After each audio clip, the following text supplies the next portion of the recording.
Mahasiswa demo tuntut pemerintah Maluku boikot produk Prancis.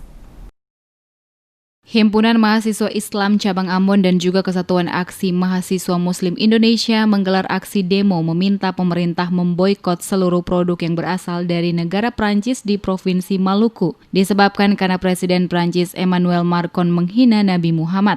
Aksi digelar di depan kantor Gubernur Maluku dan Balai Kota Ambon. Membawa berbagai spanduk dengan bertuliskan boikot produk Prancis sambil berorasi, meminta para pemangku kepentingan di Maluku untuk segera memboikot seluruh barang produk Prancis karena mereka menilai hidup mereka tidak terpergantung dari produk-produk tersebut. Demikian berbagai orasi yang dilakukan saat aksi digelar pada Jumat 6 November. Ketua HMI Cabang Ambon Burhanuddin Rumbow saat diterima Asisten 1 Gubernur Maluku Frankie Papilaya yang mewakili Gubernur membacakan beberapa poin tuntutan mereka yakni mendesak pemerintah Provinsi Maluku dan pemerintah Kota Ambon untuk segera memboikot produk yang berasal dari negara Prancis di Provinsi Maluku dan Kota Ambon. Mendesak MUI Provinsi Maluku untuk segera mengeluarkan fatwa terkait ancaman statement Presiden Prancis yang merugikan umat Islam. Rumbow juga mengatakan mahasiswa mendesak pemerintah Provinsi Maluku, DPRD Provinsi Maluku, Polda Maluku, Pangdam 16 Patimura, pemerintah Kota Ambon, DPRD Kota Ambon, Polresta Pulau Ambon dan Pulau-Pulau Lease untuk mengeluarkan surat pernyataan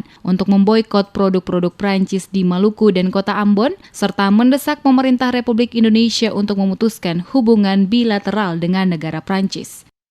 Mendesak pemerintah Provinsi Maluku dan pemerintah Kota Ambon untuk segera memboikot semua produk yang berasal dari negara Prancis di Provinsi Maluku dan Kota Ambon.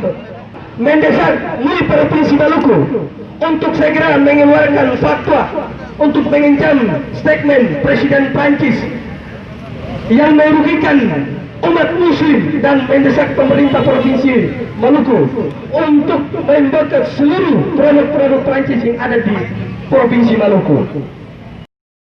Aksi yang dilakukan di depan kantor Gubernur dan Balai Kota Ambon ini sebagai bentuk aksi damai mahasiswa HMI dan kami yang hidup di bumi Raja-Raja Maluku yang menjunjung tinggi saling menghargai dan toleransi antar seluruh pemeluk agama yang ada di Maluku. Seruan damai juga disampaikan untuk seluruh elemen masyarakat agar tetap menjaga keharmonisan antar umat beragama di Provinsi Maluku, terutama di Kota Ambon yang dicintai bersama sebagai orang basudara.